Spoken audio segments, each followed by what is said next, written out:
क्या पवन पुत्र हनुमान भगवान श्री राम से भी अधिक शक्तिशाली थे? क्या भगवान श्री राम हनुमान जी को हराने में सक्षम नहीं थे? आखिर किस तरह हनुमान जी भगवान श्री राम से उन्हीं का नाम लेकर युद्ध में विजयी हुए?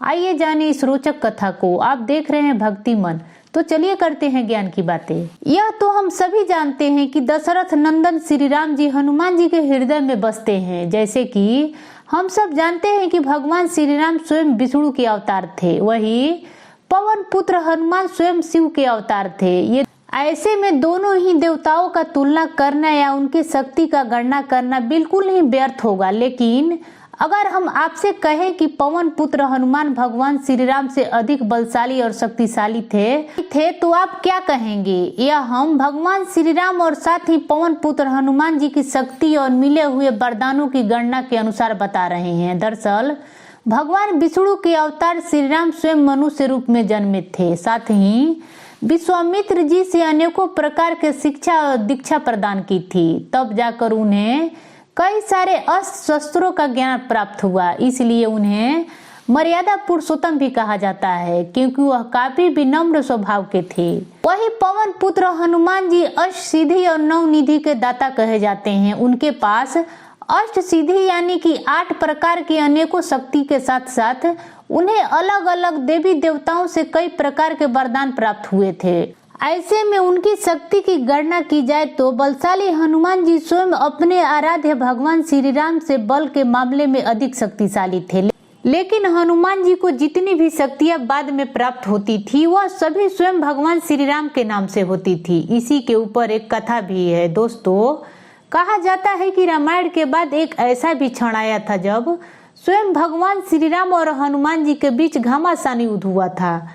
एक बार सुमेरु पर्वत पर सभी संतों की सभा का आयोजन हुआ था। केवर्थ देश के राजा सुकंत उसी सभा में सभी संतों के आशीर्वाद लेने जा रहे थे। रास्ते में उन्हें देवर्षि नारद मिले। राजा सुकंत ने उन्हें प्रणाम किया। इस पर नारद जी ने उन्हें आशीर्वाद देकर यात्रा का प्रयोजन पूछा। राजा सुकंत ने उन्हें संत सभा के आयोजन की बात बताई। इस पर नारद मुनि ने कहा कि ये अच्छा है, संतों के सभा में जरूर जाना चाहिए, लेकिन ऐसे में उन्हें ऋषि विश्वामित्र का अभिवादन बिल्कुल भी नहीं करना चाहिए। इस पर राजा सुकंत ने पूछा कि यह तो उचित नहीं होगा। तब नारद जी ने कहा कि तुम भी राजा हो, वह भी पहले राजा ही थे, अब वो संत हो गए हैं, ऐसे में उन्हें प्रणाम नहीं करना चाहिए। राजा सुकंत बिल्कुल वैसा ही किया। इससे ऋषि विश्वामित्र बहुत ही नाराज हो गए और यह उन्हें अपने अपमान जैसा लगा।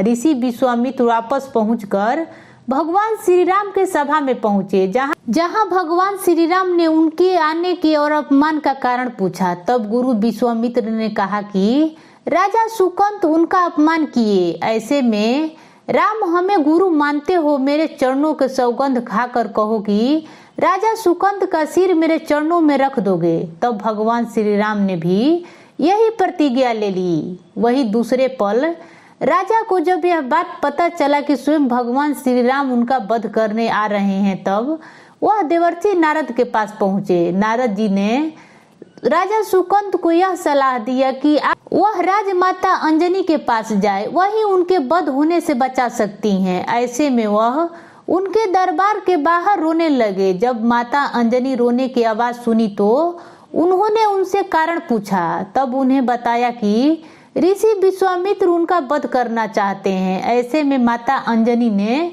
प्रतिज्ञा दी कि मेरा बलशाली पुत्र हनुमान तुम्हारा रक्षा करेगा। माता ने हनुमान जी को याद किया। हनुमान जी वहीं प्रकट हो गए। तब हनुमान जी भी यह प्रतिज्ञा दिलाई कि वह राजा सुकंत की सेवा करेंगे, साथ ही उनको बचाएंगे। जब हनुमान जी की प्रतिज्ञा ले ली और इसके बाद जब उन्होंने पूछा कि आखिर उन्हें बचाना किससे है, तब उन्होंने बताया कि स्वयं प्रभु श्री राम से। ऐसे में हनुमान जी चौंक गए। अब हनुमान जी बड़ी विडंबना में थे कि आखिर अपने प्रभु से वह कैसे लड़ सकते हैं, और एक वचन भी दे चुके हैं, अब अपने वचन से मुकर भी कैसे सकते हैं। फिर वह क्षण भी आया जब मर्यादा पुरुषोत्तम भगवान श्री राम राजा सुकंत का वध करने पहुंचे। स्वयं पवन पुत्र हनुमान ने अपना शरीर बहुत छोटा तिनके के आकार कर लिया और वह भी भगवान श्री राम के ध्यान करने लगे।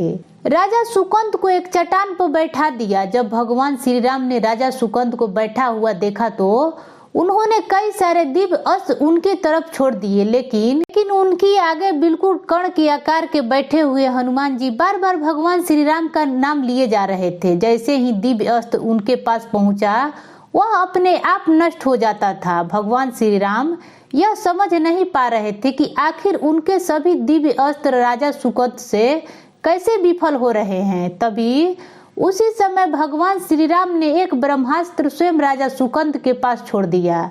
ब्रह्मास्त्र तो राजा सुकंद को मारने में सक्षम था, लेकिन हनुमान जी ने अपना आकार वापस सामान्य रूप से कर लिया और ब्रह्मास्त्र उनके शरीर में समा गया। भगवान श्री राम ने जब हनुमान जी को देखा तो वह चौंक गए। तभी वहां पर ऋषि विश्वामित्र भी आ पहुंचे और पवन पुत्र हनुमान ने राजा सुकंद को कहा कि वह अभी जाकर ऋषि विश्वामित्र से माफी मांगे और उनके चरण को स्पर्श करें। तब राजा सुकंद ने भी ऐसा ही किया। ऐसे में ऋषि विश्वामित्र ने भगवान भक्त के बीच हो रहे युद्ध को उन्होंने रोक लिया। भगवान श्री राम ने स्वयं हनुमान से पूछा कि जब तुम कर्ण के आकार के थे तो फिर आखिर राजा सुकंद कैसे बार बार बच जा रहे थे। तब हनुमान जी ने कहा कि राजा सुकंद बार बार मेरी वजह से नहीं बच रहे थे।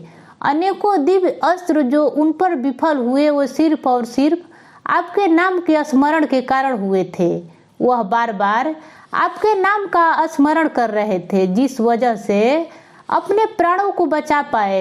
ऐसे में ऋषि विश्वामित्र ने भी कहा कि भगवान श्री राम से बड़ा उनका नाम है। दोस्तों, इस घटना से आप साफ तौर से अंदाजा लगा सकते हैं कि भगवान श्री राम से बड़ा उनका नाम है, जिसकी बदौलत हनुमान जी को और असीम शक्तियां प्रदान होती है। लेकिन अगर बल की बात की जाए तो हनुमान जी के पास पहले से ही अष्ट सिद्धि के साथ साथ 9 निधियों के दाता भी कहा जाता है। ऐसे में बलशाली हनुमान जी हैं, लेकिन मर्यादा पुरुषोत्तम और स्वयं भगवान श्री राम के भक्त पवन पुत्र हनुमान हैं। दोस्तों, अगर आप हनुमान जी के भक्त हैं तो कमेंट में जय श्री राम जरूर लिखें और पसंद आए तो लाइक करें। मेरे चैनल को सब्सक्राइब करना न भूलें।